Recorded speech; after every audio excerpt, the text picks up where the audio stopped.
YS Sharmila ఇవాళ ఒక కొత్త విషయాన్ని బయటపెట్టారు. అవసరమైనప్పుడు తన కుమారుడు రాజారెడ్డి రాజకీయాల్లోకి వస్తాడని తేల్చేశారు.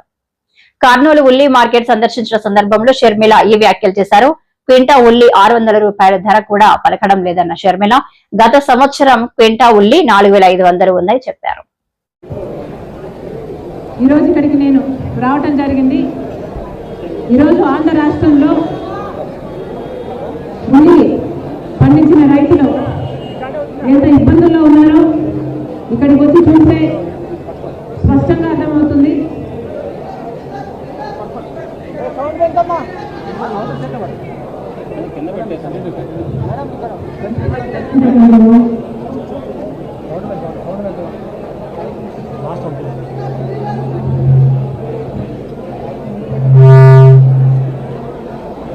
ఉల్లి పండించడానికి 80,000 నుంచి 1,20,000 వరకు పెట్టుబడి అవుతుంది అని రైతులు చెప్తున్నారు. కానీ అమ్ముకుందామంటే మాత్రం క్వింటాలకు 600 రూపాయల కంటే రావటం లేదు అని చెప్తున్నారు. గత సంవత్సరం 4,500 రూపాయలకు అమ్ముకోగలిగాం.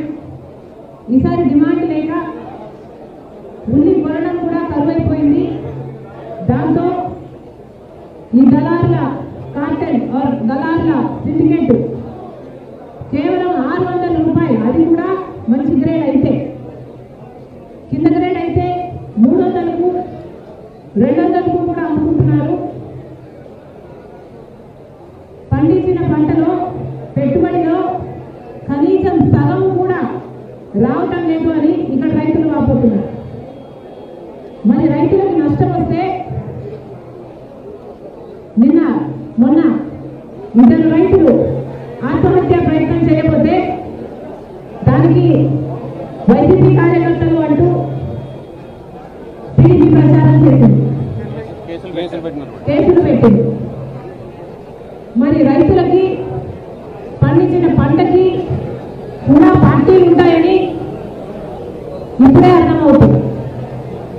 కూటమి సర్కార్కి, చంద్రబాబు గారికి ఇది చాలదు.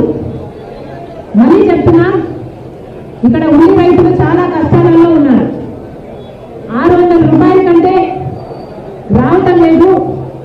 చంద్రబాబు గారు డిఫరెన్స్ అమౌంట్, మొదటి ధర 1200 అయితే ఆ డిఫరెన్స్ అమౌంట్ ప్రభుత్వం ఇస్తుంది అన్న జాయింట్ కలెక్టర్ మాట మీద ఇక్కడ చాలా మంది రైతులకి నమ్మకం లేదు అని చెప్తున్నారు.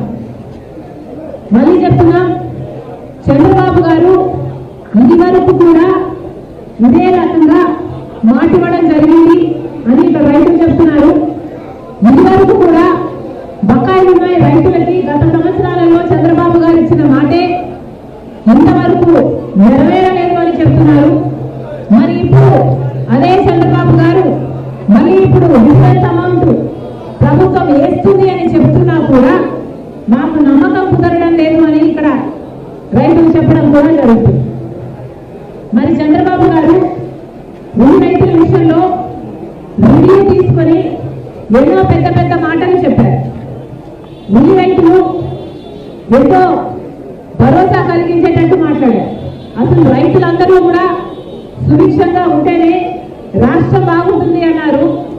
రైతుల కళ్ళల్లో ఆనందం చూడటమే కూటమి ప్రభుత్వ లక్ష్యం అన్నారు. ఇక ఉల్లి రైతులు పండించిన రైతులకు భరోసా ఇస్తూ అసలు ఉల్లి ధర కోసం సమీక్షలు అవసరం లేదు, ఆర్థిక శాఖ పర్మిషన్లు అవసరం లేదు, ఎంత కావాలంటే అంత పెట్టి మేమే తీసుకుంటాం, ప్రభుత్వం తీసుకుంటుంది అని చంద్రబాబు గారు అన్నారు. అవసరమైతే మార్క్సెట్ వీళ్ళని కూడా తెస్తాం, అలాంటి సంస్థలను కూడా తెస్తామని అన్నారు. ఉల్లి రైతులు ఏ మాత్రం చింత చెందాల్సిన అవసరం లేదు. ఉల్లికే కాదు, మిరపకైనా లేకపోతే వేరే పంటలకైనా పొగాకుకైనా చంద్రబాబు గారు చెప్పడం బయట విదేశాలలో నుంచి కూడా ఆర్డర్లు తీసుకొస్తామన్నారు. మరి చంద్రబాబు గారిని కాంగ్రెస్ పార్టీ ప్రశ్నిస్తుంది, ఏమైపోయింది? ఇన్ని మాటలన్నీ ఏమైపోయాయి? ఆర్డర్లు ఎక్కడున్నాయి? డిమాండ్ ఎక్కడుంది? ఈరోజు డిమాండ్ లేక, ధర లేక ఈరోజు ఇక్కడ ఉన్న రైతులంతా నష్టానికి అమ్ముకుంటున్నారు. మరి చంద్రబాబు గారు దానికి ఏం సమాధానం వస్తుందన్నారు, డైరెక్ట్ గా కొనుగోలు చేసేటట్టు చేస్తామన్నారు. మరి వాళ్ళు ఎందుకు రాలేదు? వాళ్ళైనా కనీసం 1200కి ఎందుకు కొనటం లేదు? పోనీ మీరిచ్చిన 1200 గ్యారంటీకి మీరైనా ఇంతవరకు ఒక్కరికైనా ఒక్క అకౌంట్లో అయినా డబ్బులు ఎందుకు వేయలేదు? ఇక్కడ పండించిన రైతులందరూ 600కే అమ్ముకోవాల్సిన అవసరం ఎందుకు వస్తుంది? చంద్రబాబు గారు సమాధానం చెప్పాలి. మళ్ళీ చెప్తున్నా, చాలా మంది రైతులకి ఇక్కడ డిఫరెన్స్ అమౌంట్ వేస్తారు అన్న నమ్మకం లేదు. చంద్రబాబు గారు ప్రత్యేకంగా ఉల్లి రైతుల మీద దృష్టి పెట్టి ఆ డిఫరెన్స్ అమౌంట్ పడేటట్టు చేయాలి.